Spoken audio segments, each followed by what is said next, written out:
speaking of questions we receive over and over, this is probably the one we received the most in the last couple months. It's about George the Rat. And I'll read you 2 questions that'll be a good summation of all the ones that have been coming in. This is from Nick Devaney in, I'm not even going to pronounce this town. Nick says, wait a minute, you tried that name? Then the town must really be fucked up. Kewanee, Illinois, I guess. What? Spell it. Kewanee.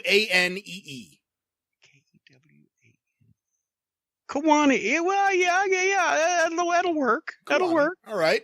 Kewanee. Nick Devaney in Kewanee wants to know, I just heard a story from Bruce Pritchard that I just can't believe this could possibly be true about you, Jim.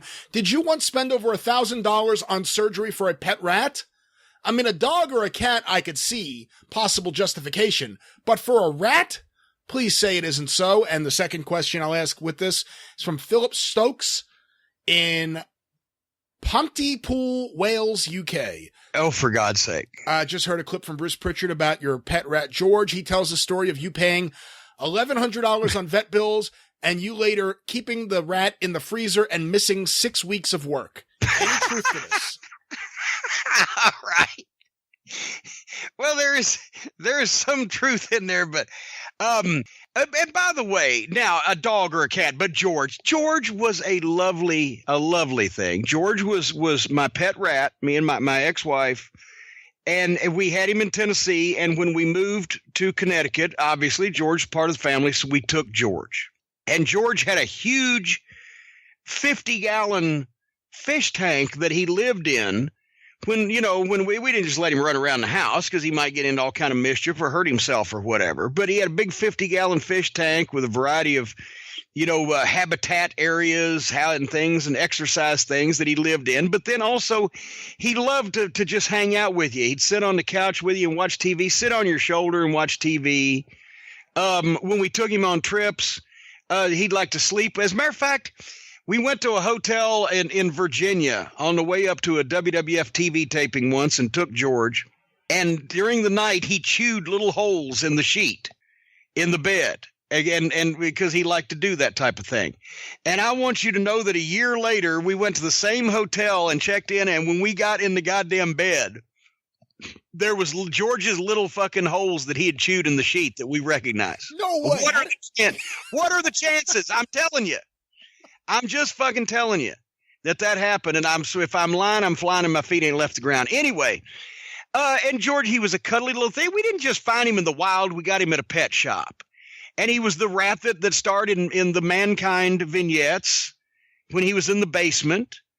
Had the long tail and the biggest, cutest little just balls and ball sack you ever seen on a rat. Just, as a matter of fact, Bruce has mentioned the size of George's balls were just enormous. One time we had him in the car when we were in downtown Philly. We were going to a show in Philly. And I can't remember where it is. People in Philly would know, but when you're going from the airport to the downtown Civic Center and you're turning left and you're about to go across a bridge, it's not a good neighborhood. And there was a lot of, let's say, minorities on the corner.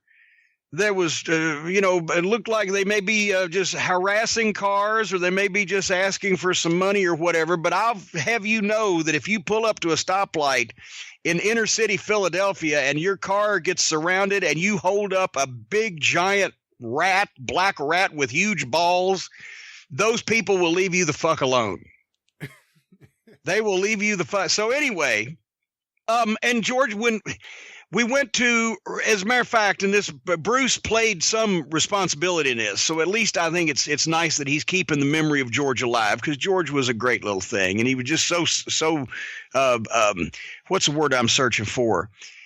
He was just so affectionate, just loved to hang out with you. Because we went to WrestleMania in '96.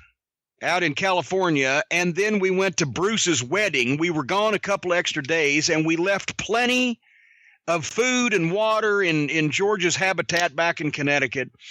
But when we got back, he was wheezing. Now, it could have been that he just came down with mesothelioma or some type of cancer, but at first they suspected that he may have aspirated some of his little shavings from his little bedding area.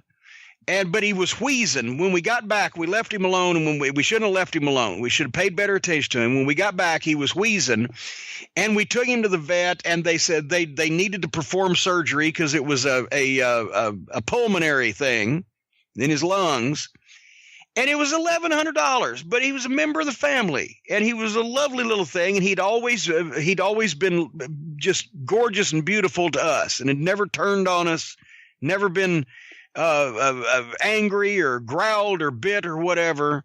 So we felt that we had certain responsibilities. So we did, and they had little instruments. And one of the vets even took a little drinking straw and put it in it and would breathe in and out to breathe for him while they had him under, but it didn't, he didn't make it. And yes, he was in the freezer for a while because we had no place to bury him. Because we were in Stamford, Connecticut. You can't find God. Not only I wouldn't bury my pet rat in Stamford, for fuck's sake. First of all, do that to the poor thing. But you couldn't find a square of dirt because we were living in the city. So we put him in the freezer, and we waited until the next time we went home to Tennessee, and we laid him to rest in his own native ground, where he could be forever, and nobody would dig him up to build a goddamn, skyscraper or whatever. And no, I didn't take off 6 weeks from work. My wife had called me because he'd come back home from the vet, and we were nursing him. But she called me when it happened, and I went home then. That was like 1 or 2 o'clock in the afternoon. I said, well, a member of the family has passed away, and she's very upset, and I'm going home. And I was back the next day. So I didn't take 6 weeks off, for heaven's sake. 6 weeks.